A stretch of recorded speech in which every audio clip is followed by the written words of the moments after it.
اس دنیا کو مختلف چیزوں کے ساتھ سجایا ہے، اور اس سجاوٹ کا مقصد انسان کی آزمائش ہے کہ یہ دنیا کی عارضی سجاوٹ کے پیچھے جاتا ہے یا پھر اللہ تبارک و تعالیٰ کے احکامات کو دیکھتا ہے۔ جیسے ایک روایت کا مفہوم ہے کہ جب اللہ نے جہنم کو پیدا کیا تو حضرت جبریل کو بھیجا، فرشتوں کو بھیجا کہ جاؤ اور جہنم کو دیکھ کر آؤ۔ وہ دیکھ کر آئے اور پوچھا گیا کہ کیا سمجھے ہو؟ تو انہوں نے کہا کہ اس میں جتنی خوفناک سزائیں ہیں شاید ہی کوئی انسان اس میں آئے، یعنی اتنی سزاؤں کا جب سنے گا تو ہر آدمی اس سے بچنے کی کوشش کرے گا، شاید ہی اس میں کوئی آئے۔ پھر اللہ نے جہنم کو خوشنما چیزوں کے ساتھ ڈھانپ دی اور پھر فرشتوں کو بھیجا کہ اب جاؤ اور دیکھ کر آؤ۔ اب جب وہ دیکھ کر آئے تو کہنے لگے کہ یا اللہ اب تو ایسا لگتا ہے کہ شاید ہی کوئی اس سے بچ پائے، کیونکہ انسان خوشنما چیزوں کے پیچھے بھاگتا ہے اور جہنم کو اللہ نے خوشنما چیزوں کے ساتھ ڈھانپ رکھا ہے۔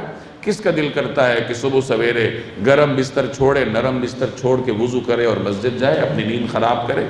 کس کا دل یہ چاہتا ہے کہ وہ اہل و عیال کے ساتھ بیٹھا ہے، گپ شپ لگا رہا ہے، خاندان والوں کے ساتھ بیٹھا ہے، خوش گپیوں میں مصروف ہے، اذان ہوتی ہے تو کس کا دل چاہتا ہے کہ وہ یہ سب کچھ چھوڑے اور نماز کے لیے اٹھ کر جائے؟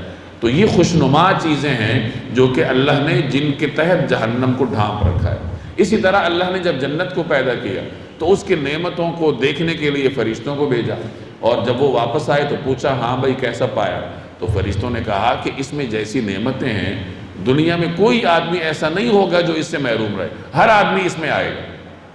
پھر اللہ نے جنت کو مکروہات کے ساتھ ڈھانپ دی کہ جنت میں وہی آدمی جائے گا جو اپنے نفس کے خلاف کرے گا، جو کہ اپنے مزاج کے خلاف کرے گا، مشکل کام کرے گا۔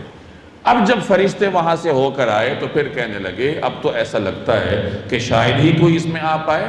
اپنی خواہش کا خلاف کون کر سکتا ہے؟ گنتی کے چند لوگ ہوتے ہیں جو کہ اپنی خواہشات کے خلاف چلتے ہیں، اللہ کے احکامات کو مد نظر رکھتے ہیں، ورنہ اکثر لوگ خواہشات کے پیچھے چلتے ہیں۔ اس لیے قرآن کریم جگہ جگہ کہتا ہے اکثرهم لا یؤمنون، اکثر لوگ ایمان والے نہیں ہوتے، اکثرهم لا یشکرون، اکثر لوگ شکر گزار نہیں ہوتے، اکثرهم لا یعقلون، اکثر لوگ عقل بھی نہیں رکھتے۔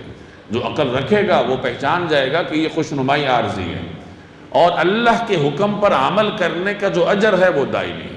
تو یہاں یہی فرمایا کہ ہم نے زمین کی سجاوٹ کا زمین کو ہم نے اس لیے مختلف چیزوں سے سجایا ہے تاکہ لوگوں کو آزمائیں۔ ہم نے انہیں زمین کی سجاوٹ کا ذریعہ اس لیے بنایا ہے تاکہ لوگوں کو آزمائیں کہ ان میں کون زیادہ اچھا عمل کرتا ہے، اور پھر بتا بھی دیا کہ یہ سجاوٹ زیادہ دیر کی نہیں ہے، ان قریب ہم یہ سب کچھ ملیمیٹ کر دیں گے، اس کو ایک صاف چٹیل میدان بنا دیں گے، کوئی اونچ نیچ نہیں ہوگی۔